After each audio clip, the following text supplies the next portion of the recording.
Avez-vous une question plus fluide?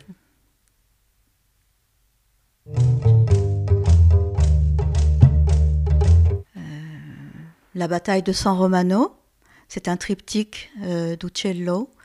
Des Raptus ont séparé les trois panneaux de bois. L'un est à Londres, l'autre est à Paris, au Louvre, et le dernier à Florence, évidemment. Et il m'arrive de penser moi-même que je suis en route pour Florence quand mes pas me mènent à Londres, et quand je reviens de Londres à Paris, je pourrais repartir aussitôt pour Florence.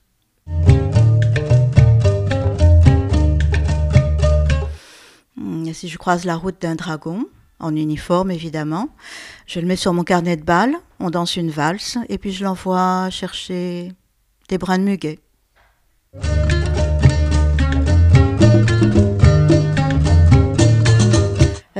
Je vais commencer par le très beau roman chinois qui nous mène à Pékin, l'Hôtel du Cygne.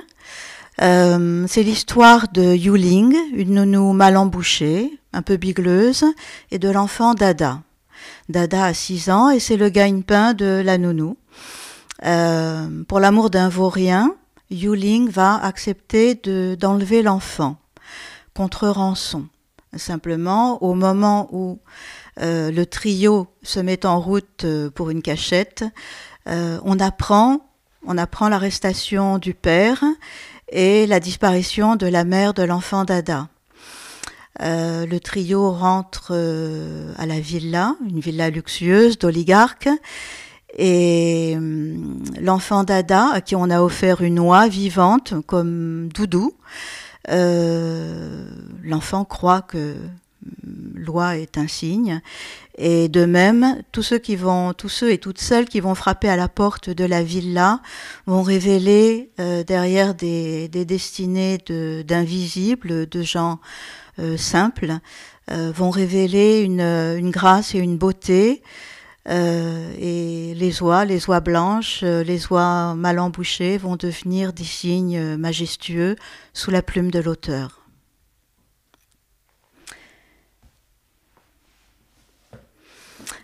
Un gros livre, un beau feuilleton dans la veine des feuilletons du 19e siècle, c'est l'anarchiste qui s'appelait comme moi.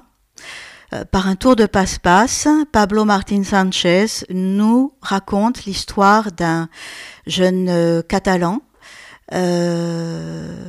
qui devient ouvrier typographe dans une imprimerie de Belleville. Une particularité, son cœur est logé du côté droit de sa poitrine, mais ça ne l'empêche pas de nourrir des idées, un idéal libertaire, et en retrouvant les proches, les amis d'enfance, de son enfance à Baracaldo, qui est un quartier de Pampelune, ou de la proche banlieue de Pampelune, où l'espérance de vie atteindrait moins de 30 ans, à cette époque-là, dans les années 1920, l'anarchiste va suivre ses amis jusqu'à la frontière qui conduit à Bilbao et à Vera, où des événements vont faire fâcheusement parler la poudre, puisque c'est une époque où les anarchistes font régulièrement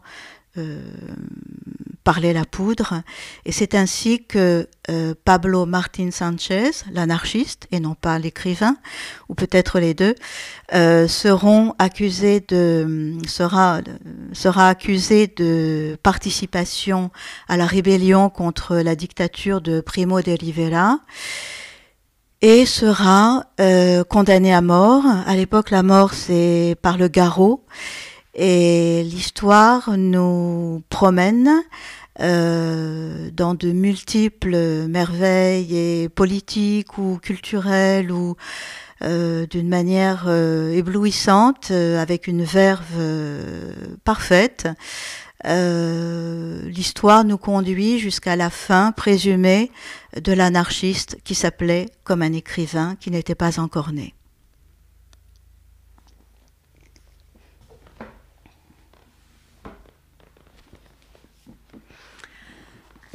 Appelé mais très cher, et ce numéro 3 consacre l'un des thèmes majeurs qui ont conduit mes pas sur Terre, la guerre et la paix.